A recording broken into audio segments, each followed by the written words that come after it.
llegando de Bogotá. Estuve exiliada. En Córdoba. Estaba en la casa de una amiga. Que estaba en Buenos Aires. Yo justo entré a la colimba. Sentí que se venía la tragedia. Estaba en casa. Yo estaba trabajando. Yo estaba en la sala de periodistas de Casa de Gobierno. No recuerdo dónde estaba. Volvíamos de River. Cuando iba para el colegio. Estábamos en Montevideo. Estaba empezando el colegio secundario. Trabajando en los medios. Estaba estudiando Polito Cruz en esa época. Estaba en el barrio Blasón. Estaba durmiendo en mi casa. Me recibí en el colegio secundario. Estaba en mi casa. Yo estaba en la Argentina.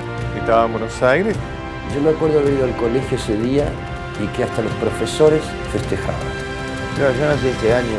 Me acuerdo una sucesión de momentos del 24 de marzo. No me acuerdo exactamente el 24 de marzo.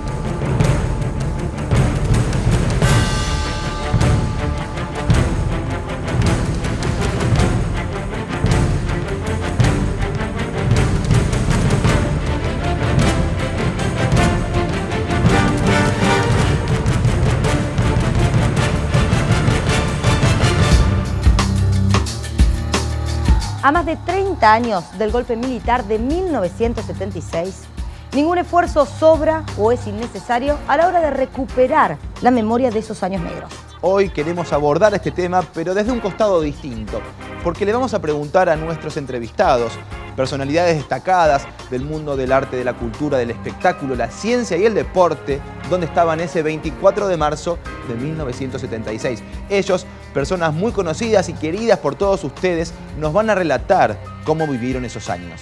Hicimos hincapié en la vida cotidiana durante la dictadura. Las diferencias de edad, de origen, de profesión, hacen que el relato colectivo sea conmovedor, emocionante, pero sobre todo imprescindible para poder entender nuestro presente. La música ocupa un rol fundamental en este programa. Durante esos años oscuros de violencia y de miedo, una simple canción, a través de su poesía, alcanzaba para saber qué estaba sucediendo. La música nos decía dónde estábamos, pero también cómo éramos en ese momento.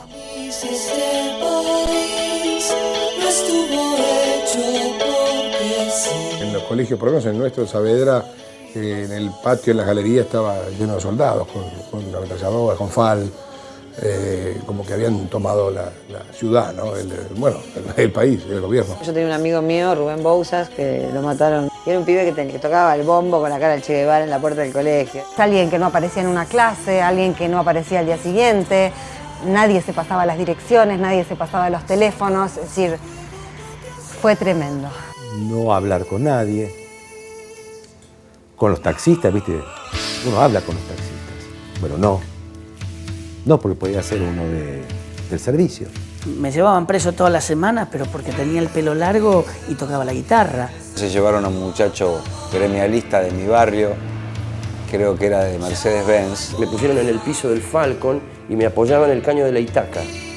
Y me decían, flaco, reza ahora. Conocí a una amiga que estaba embarazada que me llamó a los pocos días y dijo, a mí no me van a tocar. Fue atravesada con una bayoneta, ¿no? Ella, su hijo, futuro. Siempre terminaba en la comisaría por averiguación de antecedentes. En junio de 1976 me tuve que ir del país con mi familia. Había una sensación de nublado permanente, como años grises, como días grises, ¿no? Muy tristes. Cuando me dijeron, se llevaron a fulano de tal.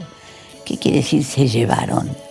Nada, se lo llevaron, unos señores fueron a la casa de particular y se lo llevaron. Te vas a ir, vas a salir, pero te quedas donde más vas a ir. Ni duda, yo siempre dije que haberse quedado es estar preso, ¿no? Preso y que lo puedan fusilar. En cambio, afuera era como estar en un manicomio.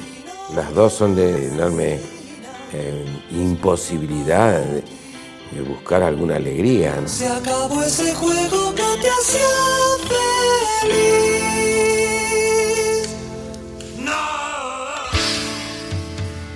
¿Y la familia qué hizo? La familia fue a la policía a protestar. ¿Y qué? No se sabe lo que pasó. Al poco tiempo se llevaron a fulano de tal, a Mercedes, tal cosa. ¿Qué? A Mercedes, sí. ¿Pero qué me estás diciendo? Se llevaron a Guillermo, tal cosa. ¿Qué? Y después nos acostumbramos. Y se llevaron a 30.000.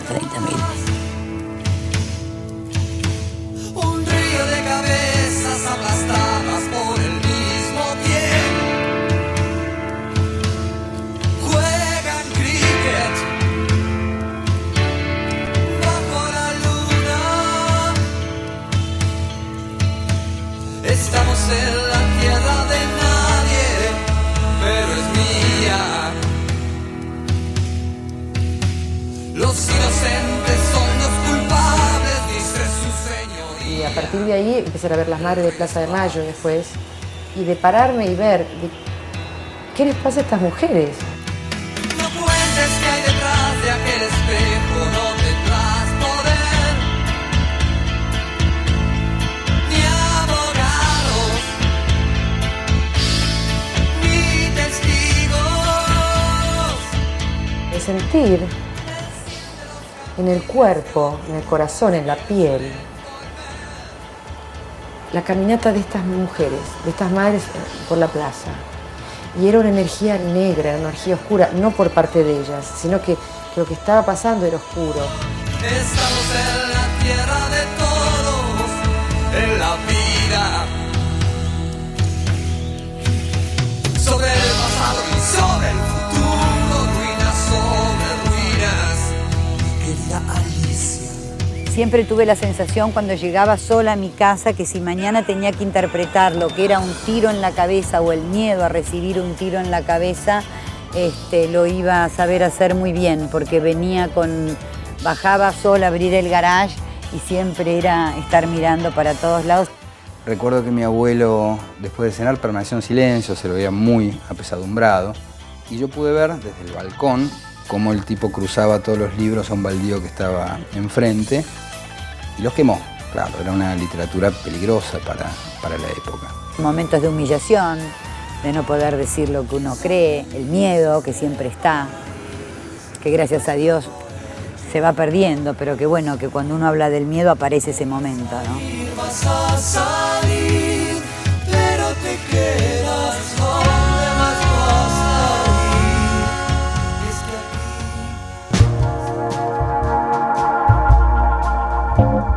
El golpe de 1976, lamentablemente, no sorprendió a nadie. Al fin y al cabo, las interrupciones militares eran una constante en la vida institucional de nuestro país. Lo que sigue a continuación es la crónica de un golpe anunciado.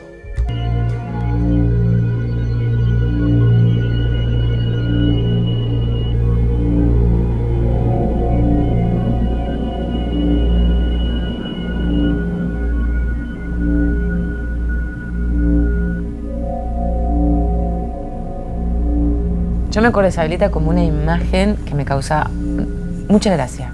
Yo veía a Isabelita y reía desesperadamente. Yo era muy chica y me reía sin parar porque yo no podía creer que para mí era la imagen de una idiota que era presidente. Marzo del 79 me agarra militando, me agarra todavía como estudiante secundario. Y nos quedó Isabel y y empezó a haber menos Plaza de Mayo. Y con Isabelita hubo una Plaza de Mayo importante. Aquella movilización era convocada por los sindicatos que terminaron con la presencia de López Rega y de Rodrigo en ese gobierno.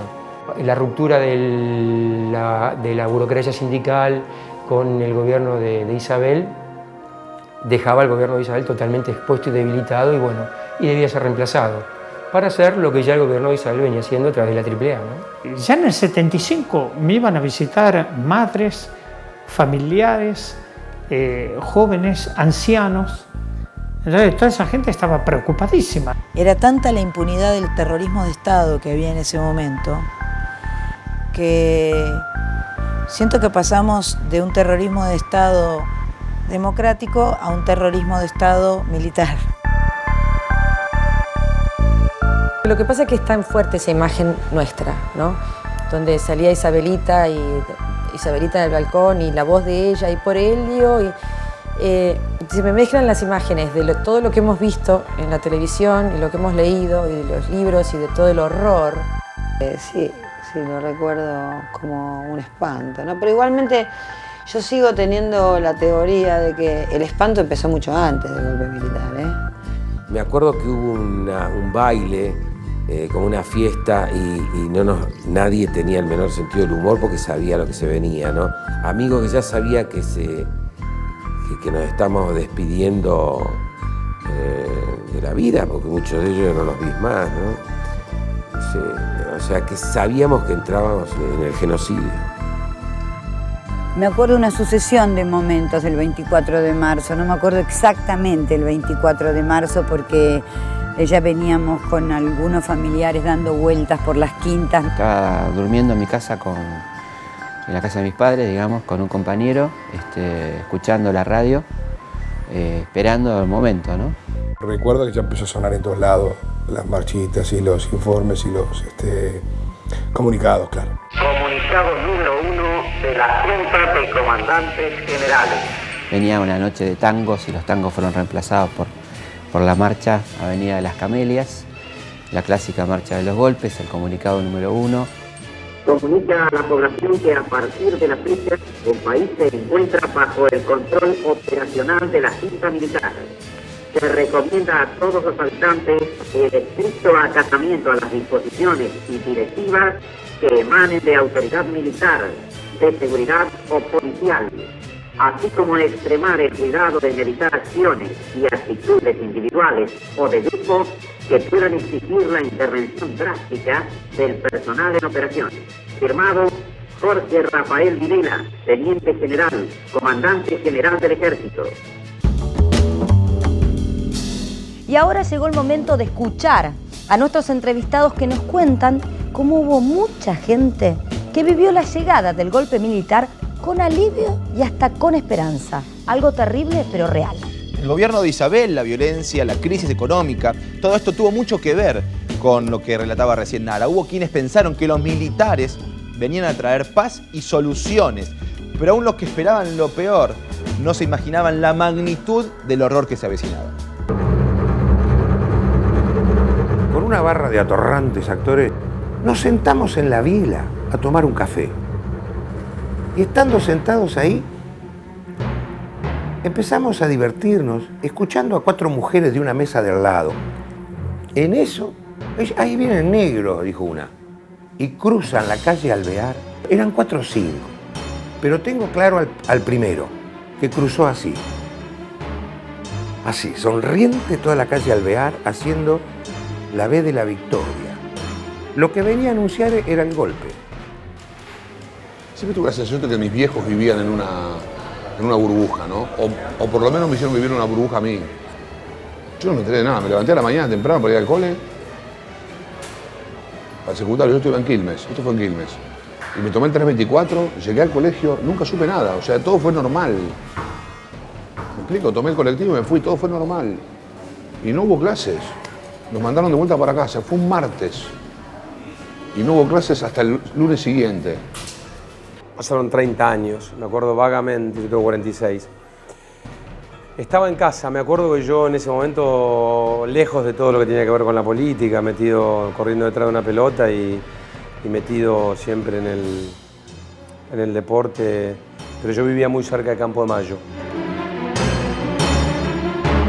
Se palpitaba un clima muy tenso, uno desde muy temprano me acuerdo que veía salir tanques y me acuerdo que había un movimiento enorme.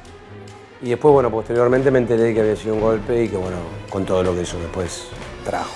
Estaba trabajando en una empresa que se llamaba, porque cerró, Compañía Industrial Farmacéutica. Ahí nos enteramos del golpe, bueno, seguimos trabajando, no pasó, no era una cosa más. Después a la noche lo vimos por televisión, a ella que la llevaron, ¿no es cierto? La metieron en un helicóptero.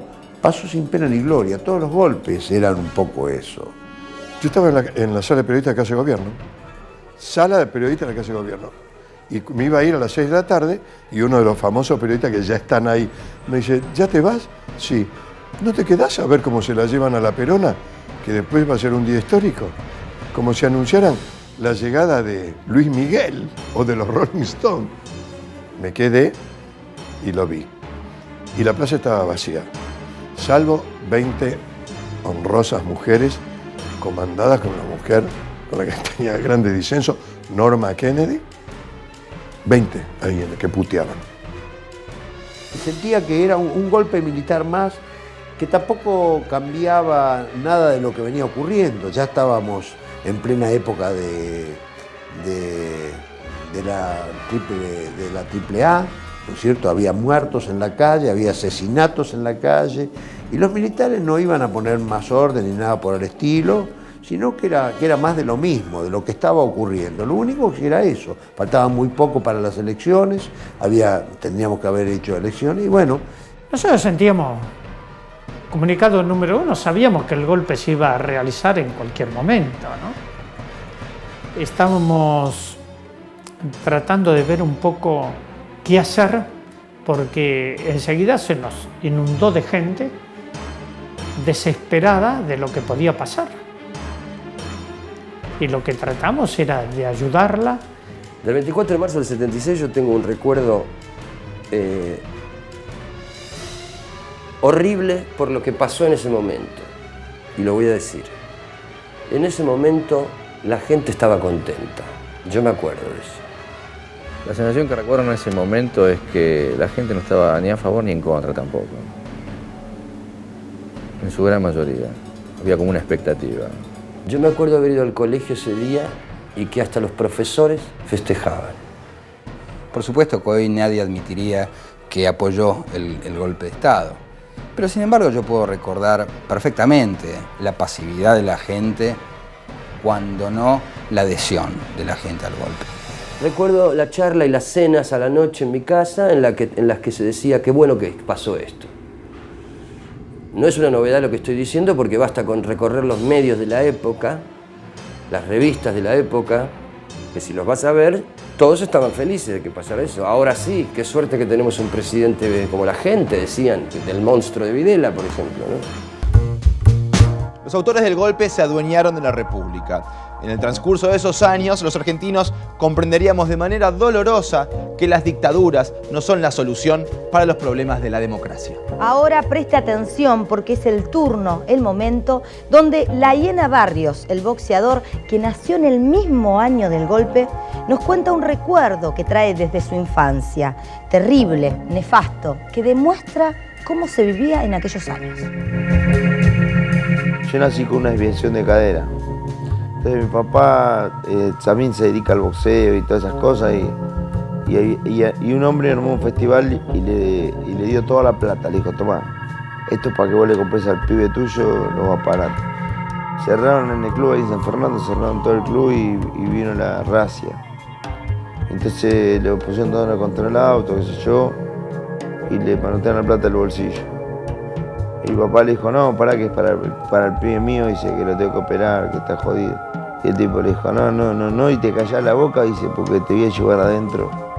Y bueno, no me acuerdo qué más le dijo, y espero que vengan esta gente que abusona de su poder y le saquen el dinero y la desesperación que habrá sentido él. Yo me pongo en su lugar, tengo 2 hijos. Se abre, señores, un nuevo capítulo en la historia económica argentina. Hemos dado vuelta una hoja del intervencionismo estatizante y agobiante. Y bajo el signo de la paz, declaro oficialmente inaugurado este 11º Campeonato Mundial de Fútbol 78. Muchas gracias. La ciudad ultramoderna se despierta una vez más. No sabe que está sitiada.